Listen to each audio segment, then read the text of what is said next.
How to fix the issue of Wi-Fi keeps disconnecting. Hello everyone, welcome back to our channel, and today we are back again with a new video. So without any delay, let's get into it. For that, firstly open Settings app. So simply use the shortcut key Window plus I to open Settings. Once you are here, from the left hand side menu, simply go to Network and Internet.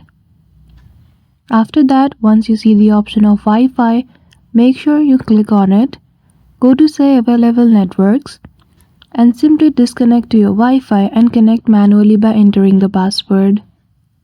After that, if you are still facing issue with your Wi-Fi, click on your Wi-Fi option at the taskbar.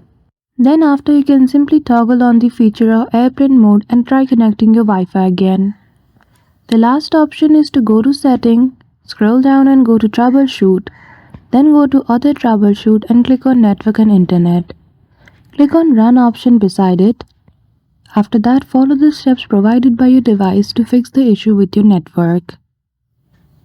So that's it. I hope you found this video helpful. If you did, don't forget to give it a thumbs up and subscribe to our channel for such tutorial.